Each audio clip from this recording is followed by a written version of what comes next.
Hey everyone, it's day 6, and today we're talking about linking verbs. Okay, so far we've been talking about subjects with action verbs. The first 5 days have kind of been focused on that.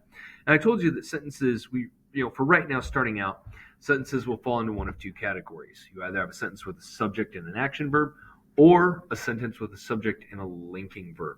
Okay, now, truth is, things can get more complicated. We can have blends and combinations, but for right now, we're just going to focus on these two categories. So, day 6 is where we start talking about linking verbs. Okay, so linking verbs connect a subject to something that describes it, a subject to a descriptor. This is the other category that sentences fall into regarding verbs. So here's the words that we're essentially concerned about: is, was, were, am, are, be. Those 6 are going to be the big ones right there. And as a matter of fact, those are the 6 you need to specifically remember. Now, these words are considered helping verbs when paired with an action verb that ends with ing. We've already seen these examples. Okay, so things like we were skiing in the mountains, or I am helping at the festival. In those situations, these words are helping verbs. They're right next to an action like skiing or helping. Okay, and they're helping verbs in that situation. However, when these words are on their own, so specifically is, was, were, am, are, be, when they're on their own, they become linking verbs and they function in a different way. They now connect the subject to a descriptor. So, some examples: Wendy is here. Sheila was hungry. The people were glad. I am in a hurry. They are disturbed about the news. The change will be difficult. In all of these situations, we just have these words is, was, were, am, are, be by themselves. They're not assisting any action. They're all alone. Okay, and in this case, what we see is there's no visible action. Instead, there's a descriptor that is being connected to a subject. Like, for example, Sheila was hungry. Okay, hungry is the descriptor. Well, who or what is hungry? Sheila is. Now, this presents something new.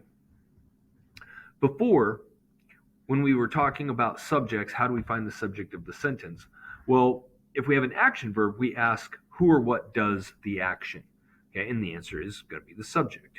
Bobby broke the window. Who or what did the breaking? Bobby did. He's the subject. Well, in these sentences, we don't have an action. So how do we determine what the subject is? Well, very simply, the subject is the main thing being described. Okay, so what's described as hungry, or who is described as hungry? Sheila. Sheila's the subject. Okay, glad. Glad's the descriptor. So who or what was glad? People. People's the subject. Okay, even this one down here at the very bottom. Okay, difficult is the descriptor. Well, who or what is described as difficult? The change. Okay, the change is difficult. Mr. Swinton, so could you please call 6844? Mr. Swinton, call 6844. Okay, sorry about that. You. The change is the subject because it's the main thing being described. Okay, now we're going to go just a little bit beyond here. To be honest, there are other words that can function as linking verbs and as action words. Now, I'm not necessarily going to make you know this for the quiz, but I do want you to be aware of this. So, for example, if we take these two sentences, Leah tasted the soup versus the soup tastes good. In one of these, the verb tasted, so the tasted is the verb in both sentences, but in one of these, the verb tasted is more active. Okay, the action is more visible. So think about this. Over here, Leah tasted the soup.